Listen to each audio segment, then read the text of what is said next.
Okay, ini part 2 video ha. So kalau korang nak cari second hand yang memang ekonomi, yang jimat, boleh datang kedai kita. Ini part 2. Kita ada M1, lepas tu kita ada Future.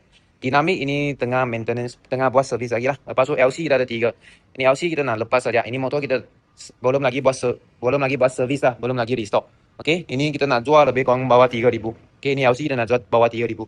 Korang siapa minat boleh datang, tapi condition dia tak elok sangat lah. Okay, kita terus terang cakap. Yang ini kalau korang nak cari motor yang pakai dekat saja pergi masjid, nak pakai motor, janji ada motor, boleh beli kat sini lah. Ini kita sekarang jual 1,000 lebih, bawah 2,000. Okay, 2,000 ke bawah.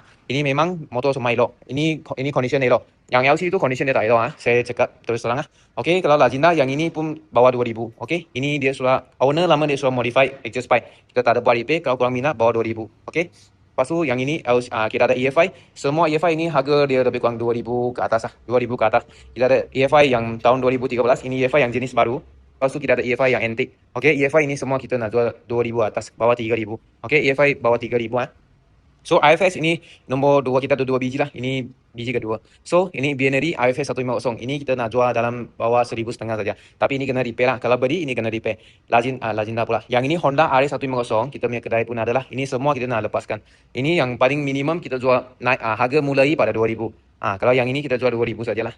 2,000 tapi dia kena repair sikit. Korang boleh datang kedai kita test. Kalau rasa boleh terima, boleh repair, itu boleh lah. Dia repair pun sikit tapi kita belum lagi buat repair lah. Kalau soal buat repair, harga kan dia sudah naik. Jadi kita belum buat repair lagi. Korang siapa nak, ini mulai dari 2,000. Korang boleh datang kedai kita test. Lepas tu, yang ini kita ada motor Superbike dengan naked. Okay. Yang ini kita sekarang nak jual dalam 1,500 saja. CBR 250 kita jual 1,500. Mulai daripada 1,500. Korang siapa minat boleh datang kedai kita tengok. Tapi yang ini tak boleh start. Kita jual macam ni saja. Sebab bateri dia sokong, kita tak repair. Yang ini A15. Ini kita nak dilepaskan sajalah. Ini harga dia dalam bawah 3,000. Kita nak lepaskan saja.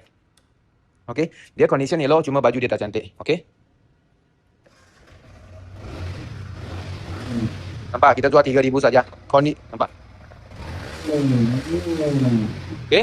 Condition dia elok, cuma baju dia tak cantik. Nampak? Baju dia tak cantik lah. Aku boleh tengok. Okay. Dia punya badan dia sehat, tapi dia punya baju tak cantik. Ini baju dia kurang cantik lah. Dia bukan tak cantik lah, dia kurang sikit. Okay. Okay, motor tak pernah accident, tapi baju dia tak cantik. Dia sudah ada buat sikit, letak sikit stiker, kita tak ada buat balik. Itu saja. Lepas tu, kalau korang minat yang Morenas, ini Morenas Pusa. Okay, Pusa AS 200. Okay. NS 200. Ini yang NS 200 naked punya. Okay. Ini baju dia, okay lah. Baju dia boleh terima lagi. Lepas tu, badan dia memang sehat. Okay. Okay, ini memang elok. Kalau siapa minat, boleh datang kedai kita test. Okay. Okay, last part, kita ada last lah. Yang ini Morenas juga, Morenas V15. Yang ini kita nak lepaskan saja. Harga asal, yang sekian harga value dia 3,000 lebih. Kita sekarang nak jual 1,000 ke atas saja. Janji nak lepas saja. Motor boleh start, motor memang elok, badan memang cantik. Dia punya cover set semua memang original, standard lagi lah.